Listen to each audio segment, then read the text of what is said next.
Olá, pessoal! Sejam muito bem-vindos ao nosso canal. Hoje vamos mergulhar numa das passagens mais impactantes e, talvez, uma das mais difíceis de digerir de toda a Bíblia.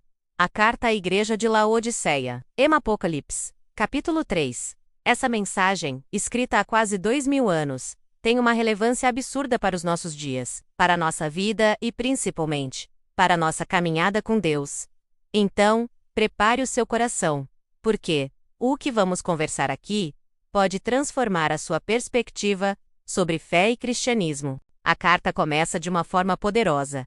Estas coisas diz o Amém, a testemunha fiel e verdadeira, o princípio da criação de Deus. Antes de qualquer correção ou exortação, Jesus se apresenta. Ele é o Amém, ou seja, a confirmação final de todas as promessas de Deus. Ele é a testemunha que não falha, que viu tudo, e cujo testemunho é absolutamente verdadeiro. E ele é o princípio, a origem de tudo o que foi criado. É com essa autoridade inquestionável que ele se dirige àquela igreja. E a nós, hoje. Logo em seguida, vem o diagnóstico. E é aqui que a coisa fica séria. Jesus diz: "Conheço as tuas obras, que nem és frio nem quente. Quem dera fosses frio ou quente. Assim, porque és morno, estou a ponto de vomitar-te da minha boca." Palavras duríssimas, não é mesmo? Mas o que significa ser morno? Para entender isso, precisamos conhecer um pouco sobre a cidade de Laodiceia. Laodiceia era uma cidade muito rica, um grande centro bancário, famosa por sua produção de lã preta e por uma escola de medicina que produzia um famoso colírio para os olhos. No entanto, ela tinha um problema sério: a água. A cidade não tinha fontes próprias. A água fria e pura vinha das montanhas de Colossos, e a água quente, com propriedades medicinais, vinha das fontes termais de Hierápolis. Mas, quando essa água chegava a Laodiceia através dos aquedutos, ela já não era nem fria e refrescante, nem quente e terapêutica. Era morna, uma água desagradável, que ninguém queria beber. Essa imagem era perfeitamente compreendida por eles. A igreja de Laodiceia havia se tornado espiritualmente inútil, assim como a sua água. O crente frio é aquele que está distante de Deus, que não o conhece. Ele sabe que precisa de algo. Ele tem sede. Já o crente quente é aquele apaixonado, fervoroso, que serve a Deus com intensidade.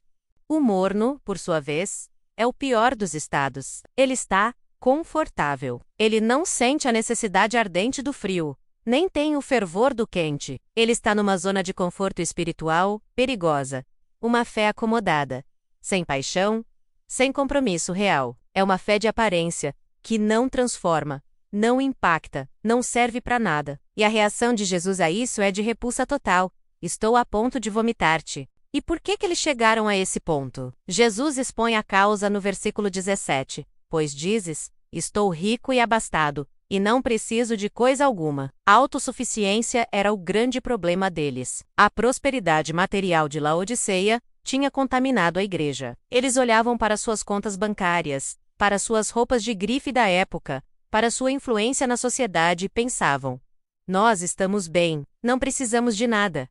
Eles confundiram bênçãos materiais com aprovação espiritual. Acreditavam que, por serem ricos, Deus estava satisfeito com eles. Mas Jesus rasga essa ilusão e mostra a verdadeira condição deles. E nem sabes que tu és infeliz. Sim, miserável, pobre, cego e nu. Que contraste chocante! Aos olhos do mundo, eles eram o retrato do sucesso. Mas aos olhos de Cristo, a única perspectiva que realmente importa, eles eram um desastre, eram miseráveis, porque a felicidade deles era uma fachada. Eram pobres, porque não possuíam as verdadeiras riquezas espirituais. Eram cegos, pois não conseguiam enxergar sua própria condição deplorável. E estavam nus, desprovidos da justiça de Cristo, expostos em sua vergonha espiritual. A riqueza material os cegou para sua pobreza espiritual.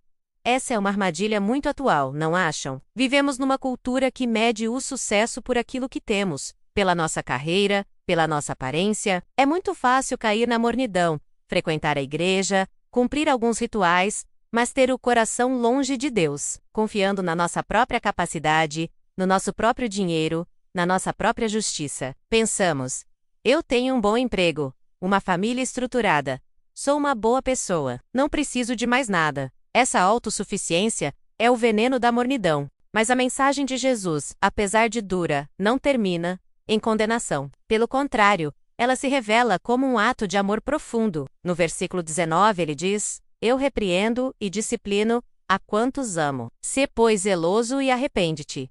A correção de Deus não é para nos destruir, mas para nos despertar, para nos salvar de nós mesmos. O fato de ele estar falando com eles, mostrando o erro, é a maior prova do seu amor. Ele não desiste da igreja morna.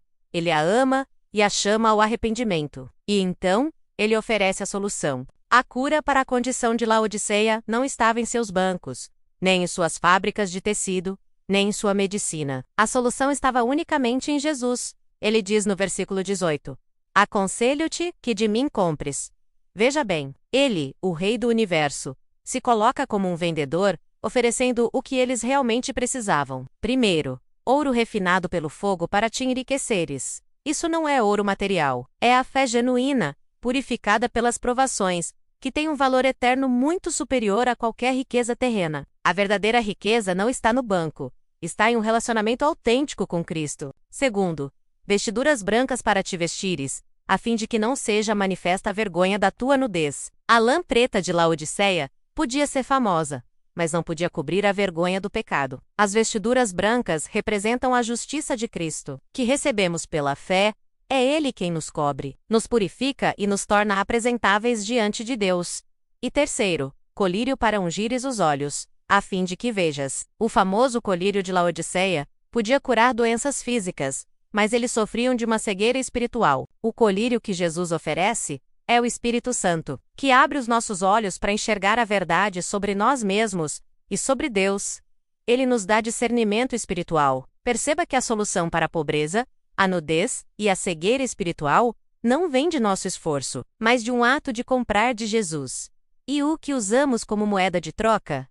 A nossa autossuficiência. Nós entregamos o nosso orgulho, a nossa ilusão de controle, e recebemos dele, pela graça, tudo o que precisamos. E a carta chega ao seu clímax no versículo 20, uma das passagens mais conhecidas e amadas da Bíblia. Eis que estou à porta e bato. Se alguém ouvir a minha voz e abrir a porta, entrarei em sua casa e cearei com ele, e ele, comigo.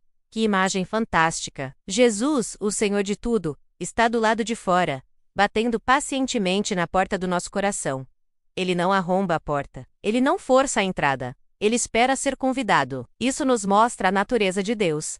Ele deseja um relacionamento íntimo e pessoal. Cearei com ele, e ele, comigo. A ceia no Oriente era um momento de profunda comunhão, amizade e intimidade. É isso que Jesus oferece. Ele não quer apenas uma visita de domingo na igreja. Ele quer fazer parte do nosso dia a dia, compartilhar a vida conosco, ter comunhão íntima. Essa é a cura para a mornidão. Abrir a porta para Jesus e permitir que ele entre e transforme tudo por dentro. A mornidão mantém Jesus do lado de fora. O fervor o convida para cear. Para quem está afastado, essa é a imagem do primeiro convite à salvação. Mas no contexto da carta, essa mensagem é para crentes para a igreja. Quantas vezes nós, que já conhecemos a Jesus, o deixamos do lado de fora de certas áreas da nossa vida, da nossa área financeira, dos nossos relacionamentos, das nossas decisões? Ele está batendo, chamando para uma comunhão mais profunda, para reacender a chama da paixão que se apagou. E, finalmente, a promessa gloriosa para aquele que vence, para aquele que ouve, se arrepende e abre a porta. Ao vencedor dar-lhe-oi sentar-se comigo no meu trono, assim como também eu venci e me sentei com meu Pai no seu trono. A recompensa final para a fé fervorosa não é apenas escapar do juízo, mas reinar com Cristo. É compartilhar de sua glória, de sua autoridade, de sua vitória. Essa é a promessa que deve nos motivar a sair da zona de conforto, a abandonar a mornidão e a buscar um relacionamento quente e apaixonado com Jesus. A mensagem à Laodiceia é um chamado urgente para cada um de nós hoje. Vamos fazer uma autoanálise sincera. Como está a temperatura da nossa fé? Estamos frios, sabendo que precisamos de Deus? Estamos quentes, vivendo com paixão por Ele? Ou caímos na perigosa armadilha da mornidão, satisfeitos com uma vida cristã medíocre e autossuficiente? Se você se identificou com a igreja de Laodiceia, não se desespere. A repreensão de Jesus é um ato de amor. Ele está batendo à sua porta agora mesmo. A decisão é sua. Você vai ouvir a voz dele e abrir a porta? A promessa de comunhão íntima e de vitória eterna está disponível. Espero que essa reflexão tenha tocado seu coração. Se você sente que precisa de ajuda para sair da mornidão, ou se quer compartilhar sua jornada, deixe um comentário aqui embaixo. Vamos conversar e nos fortalecer. E se você conhece alguém que precisa ouvir essa mensagem, compartilhe este vídeo. Muito obrigado por sua companhia. Não se esqueça de se inscrever no canal e ativar as notificações, para não perder nossos próximos estudos. Que Deus te abençoe e te ajude a manter a chama da fé sempre acesa. Um grande abraço e até a próxima!